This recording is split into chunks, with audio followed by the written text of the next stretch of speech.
Welcome to another In Wheel Time podcast.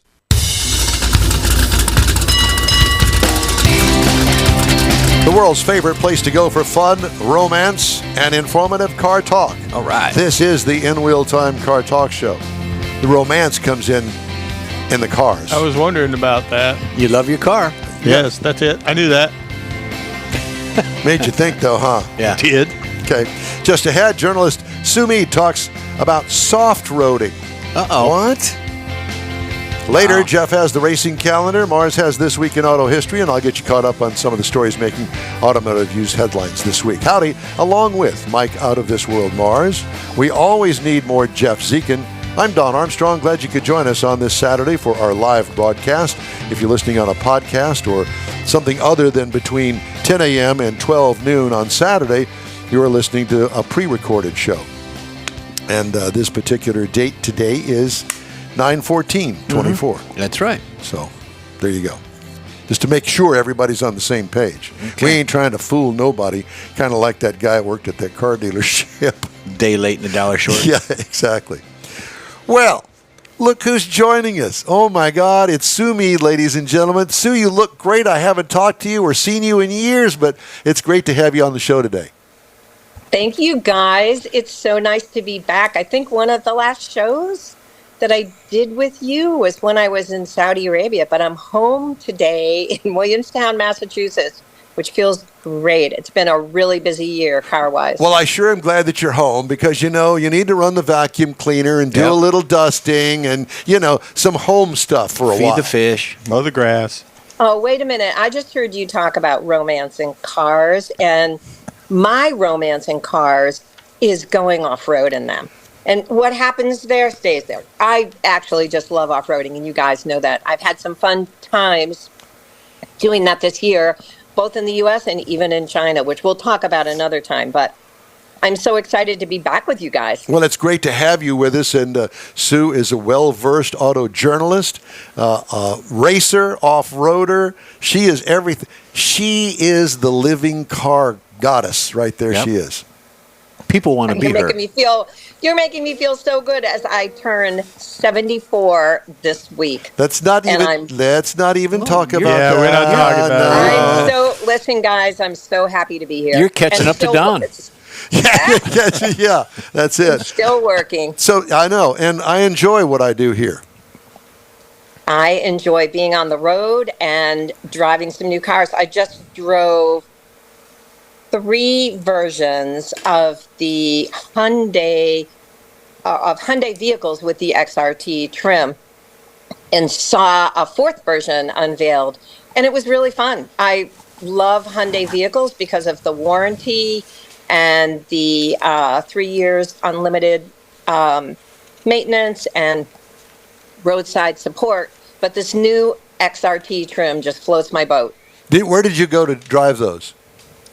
Good question. In the mountains out of Santa Barbara. We stayed in Los Olivos. Oh, God. Which was yeah, you've been there, obviously. But the nice part about it was that there are some good driving roads without much traffic. And Yeah. that's what you need to do if you fly into Santa Barbara or Santa Monica. You need to get away from the traffic. You didn't run into any fires out there? No. I saw some from the air, but no, I was fortunate. Good. So we talk about soft roading, a term that you came up with. Define that for us. Well, I've noticed, Mike and I had a conversation about this the other day. I've noticed that over the last couple of years, especially, more and more manufacturers are building models that have a trim that they're advertising can go overlanding or off-road. And the truth is that 90% of them are really what I like to call soft roaders. They can go on a light dirt trail or for some light backcountry use. So many manufacturers have made these vehicles and are touting them because it's such a popular end of the driving culture right now. I think there are a few folks who like to look like they're doing that, but many do. And I'm really excited about that as an off-roader myself. I'm also really touting that folks who do it still should pay attention to the rules of letting someone know where they are, having good safety equipment and food and water and supplies in the vehicle, because I don't like to think of folks saying, well, I've got an extra tough bumper and I can or cannot put a winch on it, and I've got some rubberized seats. I'm just going to go off-roading today. So that's why I like to call it soft-roading. Yeah, I think that's a good term. You know, it's funny. I didn't know that you were going to talk about this, and I was thinking everybody nowadays, and I mean that loosely, but the majority of cars that are sold are SUVs. And they're sport utility vehicles, meaning in my age group and yours, that they could go off-road. And the majority of vehicles coming out of the factories today are not really capable of going off-road. They may look like they are, but they're really not set up to do it. I mean, okay, it may have four-wheel drive, but it doesn't have a transfer case. It doesn't have low gear. You can't do the things that you can, let's say, for instance, in a Jeep Wrangler.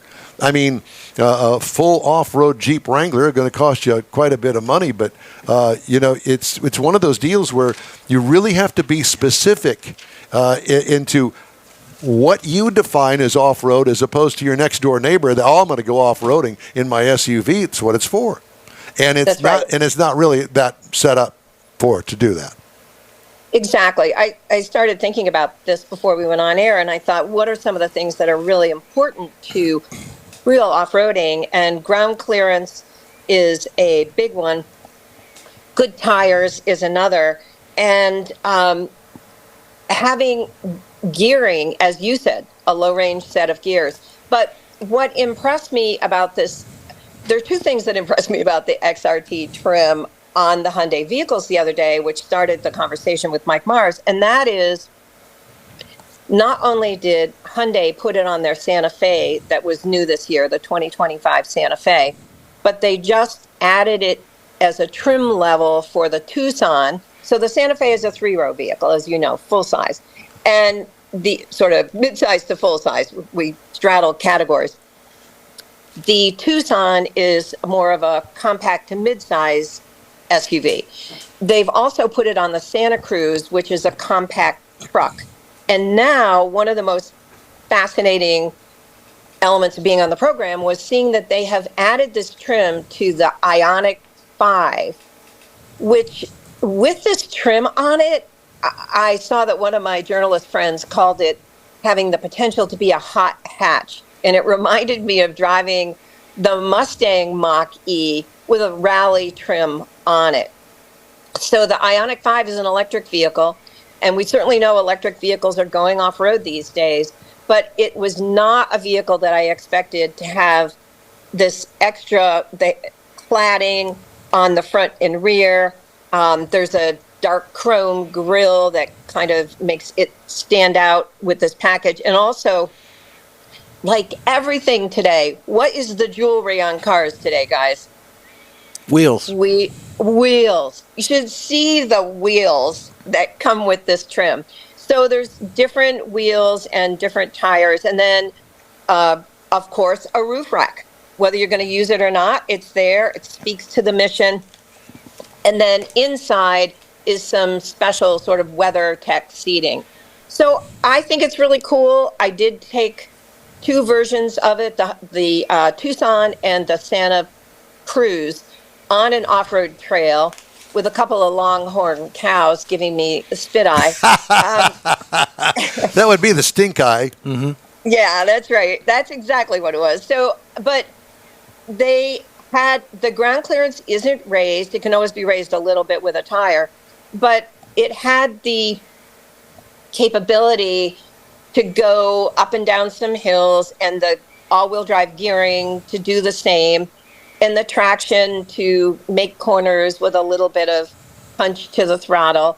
So I'm just fascinated with the fact that we could count on our hands so quickly a dozen or more vehicles that are not the Jeep Wrangler or even the Bronco Badlands, vehicles that really have more ground clearance and more prowess off-road. But there are a lot of vehicles. Let's look at the Subaru Wilderness. Yes. It had, that's a good example. It's a wagon on steroids a little bit, but it very much and I was thinking of the Honda Trail Sport. And it's not just a class of vehicles. It's really, I think, a part of our culture that I think goes back to even 2008 to 2010 when people stopped taking traditional vacations and did staycations and started going off-road. And we've seen such a growth in not just the true overlanding and the vehicles that go camping and the Rebel Rally, which has a mix of these soft roaders and some that are true four-wheel drive. But we've seen so much of this, and I think it's great, but it's become, in the case of Hyundai, it's become a whole, a trim package that's added to 5 of their vehicles now. So it's very interesting to see what that says about the car culture today. And when Mike and I were talking about it, we both said, and he said first, I think, what's next? I don't know, but what I know is that this is really big now. I find it interesting. I wonder what the take rate is on these, because, like I said, I think that most generally speaking, people don't do this. So this is really kind of a niche deal, but I think it's going to expand, like you said, into more and more people doing staycations, camping with the family. Because let's face it, going to a Motel 6 and spending $200 a night can add up pretty darn quick. I mean, you don't have to go to a high-end luxury staycation someplace and spend $10,000 for 5 nights over there. You can go camping for just a teeny tiny fraction and really experience something that most people haven't experienced before, camping out with the family, going to a lake, going to the woods, whatever the case may be. And you'd really want to have something that would be capable of going off-road, because some of the campsites are semi-remote. You have to go through the park to get to them, but you can, and that's part of the fun of doing it. I just think it's a great idea. I know that there are a lot of manufacturers now that are really kind of focusing more on these particular trim levels. The Nissan Rogue Wilderness, you mentioned that. Yep. GMC Terrain AT4. So there are those out there. And really, if you stop and think about it, if you were to go to a parts store or online and go buy yourself, some big wheels and tires, you'd go buy, skid plates for the front and rear, a winch, all of these things that a lot of these vehicles come with. It's a lot cheaper to get it from the factory than it is to aftermarket it. Exactly. I enjoyed one of the stories told by one of the product planners from Hyundai, and he said that he and his wife took the Tucson, which again is a mid-sized SUV, and went to a camping area and folded the seats down. And as you know, many manufacturers now make those seats so they fold flat. Yes. And they put sleeping bags in the back of the vehicle, and they didn't even have to put up a tent. So it's really, it's much more user-friendly. And the other thing I was thinking about is that so much of our car craze the last couple of years was manufacturers adding EVs to their stables. And we've seen that that's in a tough spot at the moment because of infrastructure, I believe. But the manufacturers couldn't get away without having an EV. And I feel that it's the same thing now with these soft rotors or a more aggressive trim, that to be a viable manufacturer in today's world, and as you said, the majority of the market is SUV and trucks by far. And so if you don't have something that fits this category, you're kind of behind the 8 ball. The full flat seats, that was something I believe that was a Rambler staple way back in the day, and you wouldn't be allowed by the girl's dad to take that car to the drive-in. But I tell you, I had some good times in the back of a Suburban one time. Well, the front with seats no folded seats flat. in the back. No seats in the back. It was back in the day when you took the third row out and the second row did fold flat. So it made for, a 4x8 sheet of plywood. Okay, we'll go with that. But the Rambler, it was the front seats that the back folded down. Yeah. Not the other way around. Whatever. Yeah. The whole thing turned into a big damn bed. Exactly. You're so funny. Yeah. Not that you don't know anything about that, Sue Mead.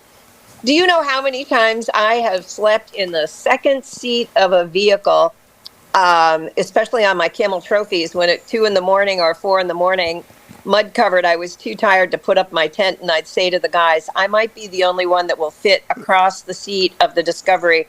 I've called it. But I was just in Alaska on a 4-wheel drive trip, and I was with my good friend Ken Cameron, who's a 4-wheel drive expert and travels the world doing extreme 4-wheel drive training. And I set up a trip to show him the wilds of Alaska, and he and his son and I landed up really late at night. It was about midnight, pulling into a place to camp, and they had a 2-person tent, which was just fine for me because there were bear. And I said, guess who's got the back seat? And we were in a older 4-wheel drive Land Cruiser. But yeah, that's all I'm going to say about my back seat. I got you. And I have to ask you before we let you go, do you know the Lilienthals? I was thinking the same thing, Don. Do you know the Lilienthals? I know the Lilienthals and just admire them so greatly. They were on a Subaru trip in Connecticut. Yes, yeah.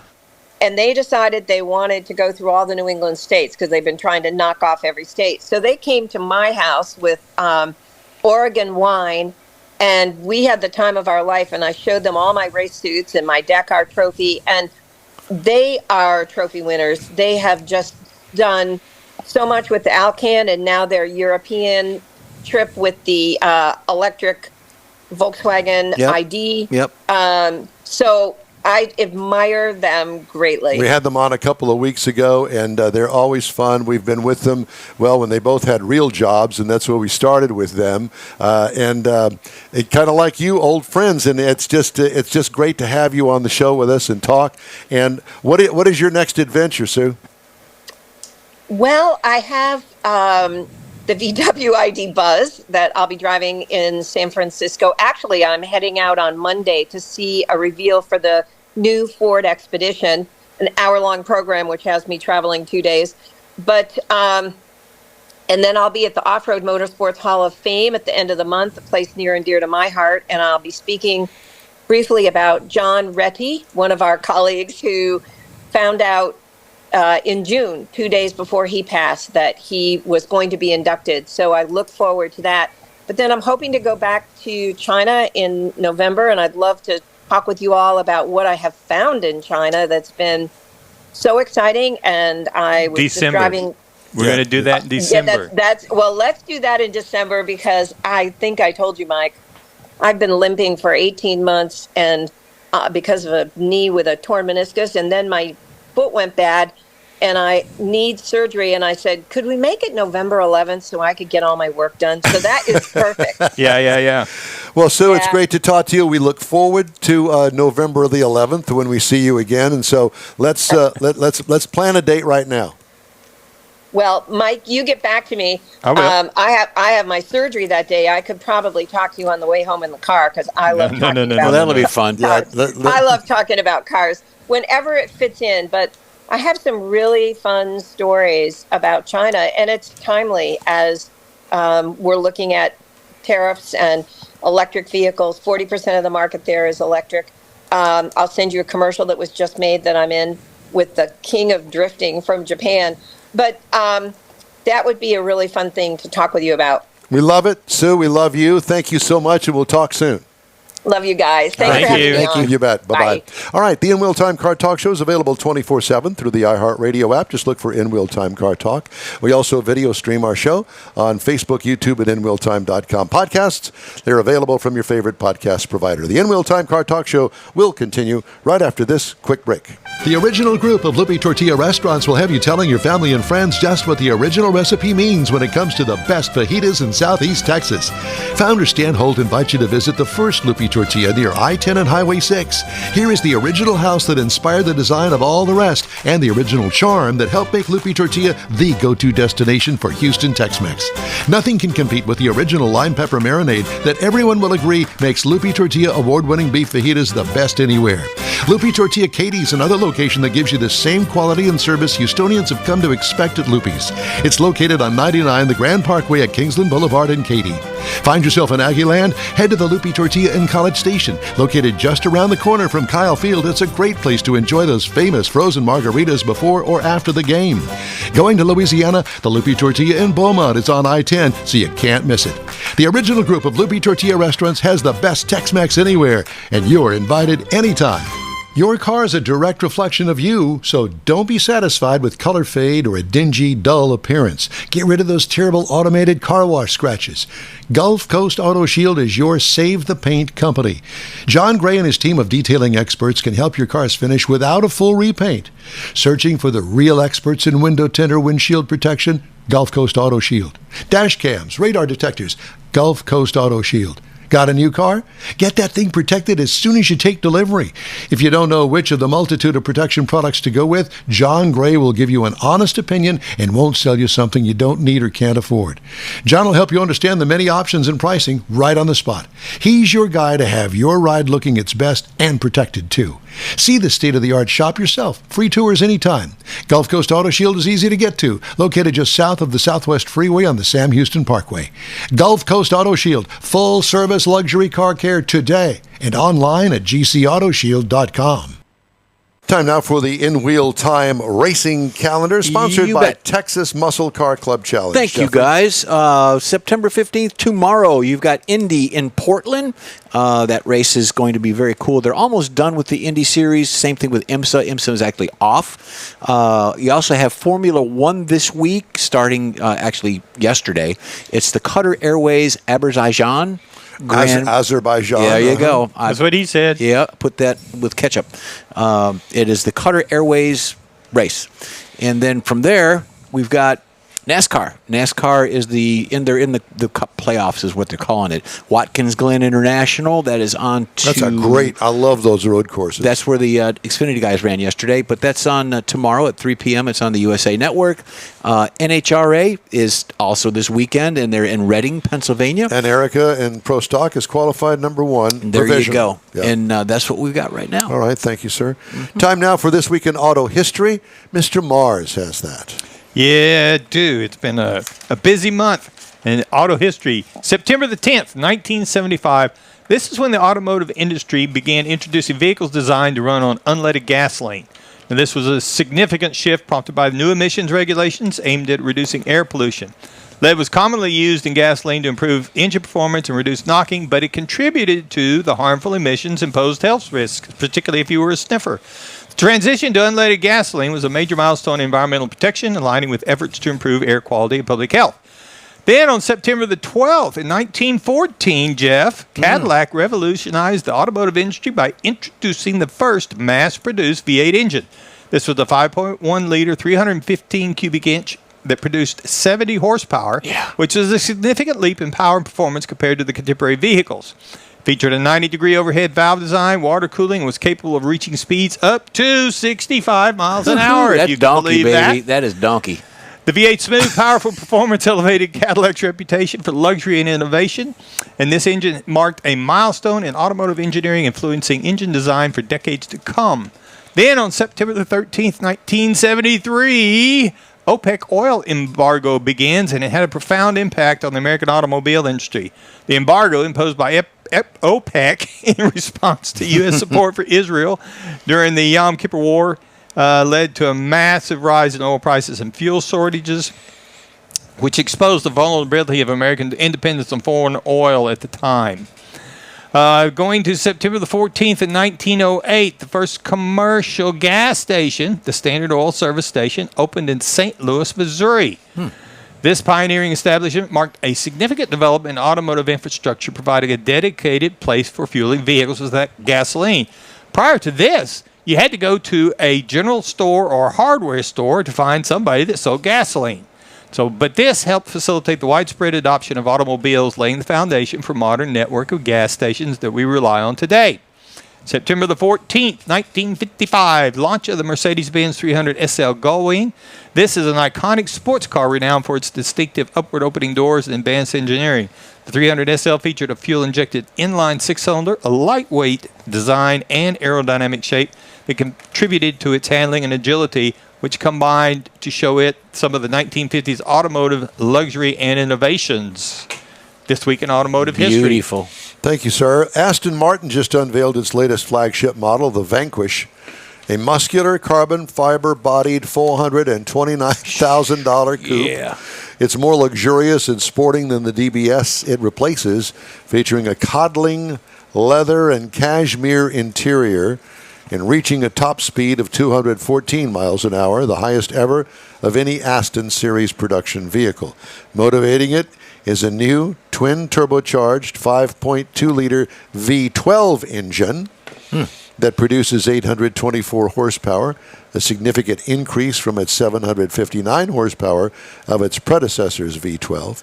Aston's Beast joins a host of all-new 6- and 7-figure supercars, including the 423,819 horsepower Ferrari 12 Cilindri, the hybrid 604,100 horsepower Lamborghini Rivuelto, I think I'm supposed to look at one of those. and the $4 million 1,800 horsepower Bugatti Tourbillon That'll fit in your garage, Jeff. As long as they fit in the garage, I'm good. that features a 12 or 16-cylinder gas-powered motor, generally in larger and more potent forms than their progenitors.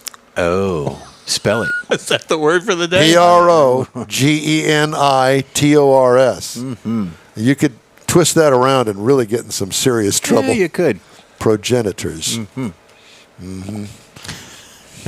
I'm not going to go any further than that. The In-Wheel Time Car Talk Show will continue after this quick break. Pro-Am Auto Accessories has been serving Houston's auto enthusiasts since 1984, providing world-class products for sports cars, European sedans, and American muscle.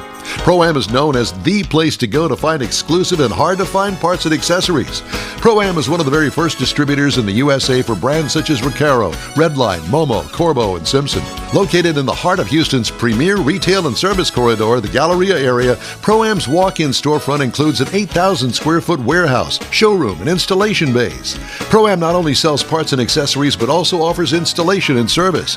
Pro-Am is now reaching a worldwide audience through Pro-Am.com, taking its local reputation to the rest of the world. At Pro-Am Auto, you'll be dealing with a small group of professionals who truly want to help you with your automotive needs. If you don't see what you're looking for on the website, call and Pro-Am will lend you a hand. Pro-Am Auto, 6125 Richmond at Green Ridge in Houston's Galleria area. Call them at 713-781-7755. The In-Wheel Time Fall Tour begins Saturday, September 28th at Woody's 6th Annual Waterfront Rod and Custom Car Show. There'll be awards for Best Truck, Rat Rod, Import, Paint, Engine, Interior, and Best of Show. It happens at the Topwater Grill in San Leon, Texas, where the backdrop of Galveston Bay will be one for your car scrapbook. Registration is $30 per car on site. Visitors are free 8 to 4, Saturday, September 28th. It's Woody's 6th Annual Waterfront Rod and Custom Car Show at Topwater Grill in San Leon, Texas. Well, that's all for this week's In-Wheel Time Car Talk Show. Be sure and check out our website, inwheeltime.com. Follow us on Facebook. Give us a like. Tell your friends, car friends about us. And share our stuff, your friends too. We'll keep you connected to all things automotive all week long. The Love Line is open and can be reached at info@inwheeltime.com. We like car pics, so send us some of your car with a description and any info you want us to include, and we'll feature it on a future show. You bet. When you're looking for award-winning car talk, you can find it on the In-Wheel Time Car Talk Show 24/7 on the iHeartRadio app. Grab a podcast anytime from your favorite podcast provider. We live stream this show on Facebook, YouTube, and InWheelTime.com every Saturday from 10 to noon Central Time. The In-Wheel Time video technical director is We Need More Jeff Zekin. For booking agent, video editor, and people finder Mike Out of This World Mars, and chief engineer David Ainsley, I'm Don Armstrong. And condolences go out today to the mother of Monty the Singing Donkey, Pinky. We know and bear your loss with you, and we hope that things will get better for you. Yeah. And we hope that you'll join us next week here on the In Wheel Time Car Talk Show. Saturday, that would be September the 21st already, Yeah, from how about 10 that? to noon Central Time on all of our In Wheel Time Car Talk outlets. Be safe out there and have a great weekend.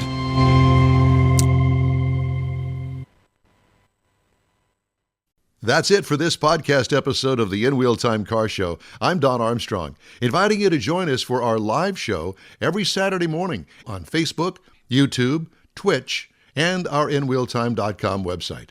Podcasts are available on Apple Podcasts, Spotify, Stitcher, iHeart Podcast, Podcast Addict, TuneIn, Pandora, and Amazon Music. Keep listening, and we'll see you soon.